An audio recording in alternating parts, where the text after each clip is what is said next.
పాకిస్తాన్లో జరుగుతున్న జాతీయ అసెంబ్లీతో పాటు ప్రొవిన్షియల్ అసెంబ్లీ స్థానాలకు ఎన్నికల్లో తొలిసారి ఓ హిందూ మహిళ పోటీ చేస్తుండడం సంచలన వార్తగా నిలుస్తోంది. జనరల్ స్థానాల్లో తప్పనిసరిగా 5% మహిళా అభ్యర్థులు ఉండాలంటూ పాకిస్తాన్ ఎన్నికల సంఘం ఇటీవల కీలక సవరణలు చేసింది. ఈ క్రమంలోనే బునేర్ జిల్లాలోని జనరల్ స్థానం నుంచి పాకిస్తాన్ పీపుల్స్ పార్టీ టికెట్పై సవీరా పోటీ చేస్తూ దేశవ్యాప్తంగా సంచలనం సృష్టిస్తోంది. ఇంతకీ ఎవరి సవీరా? తన బ్యాక్గ్రౌండ్ ఏంటి? కుటుంబ నేపథ్యం ఏమిటి?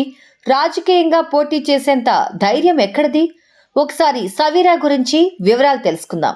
ఖైబర్ పుంఖ్వాలోని అబోటాబాద్ ఇంటర్నేషనల్ మెడికల్ కాలేజీ నుంచి సవీరా పర్కాష్ 2022లో MBBS పూర్తి చేసింది. ఆమె తండ్రి ఓం పర్కాష్ రిటైర్డ్ డాక్టర్. 35 ఏళ్లుగా ఓం పర్కాష్ బిలావల్ భుట్టో జర్దారీ నేతృత్వం వహిస్తున్న పాకిస్తాన్ పీపుల్స్ పార్టీ సభ్యుడిగా వ్యవహరిస్తున్నారు. తండ్రిలాగే సవీరా కూడా రాజకీయాల్లోకి వచ్చి ప్రస్తుతం బునేర్లో పాకిస్తాన్ పీపుల్స్ పార్టీ మహిళా విభాగానికి జనరల్ సెక్రటరీగా ఉంది.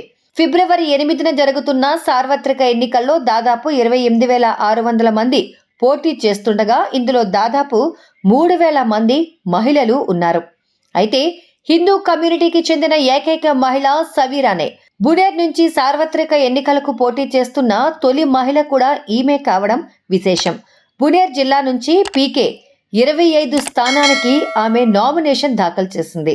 అయితే ముస్లిం ప్రాబల్యం ఎక్కువగా ఉన్న బునేర్ నుంచి ఆమె పోటీ చేస్తుండటం ప్రాధాన్యం సంతరించుకుంది.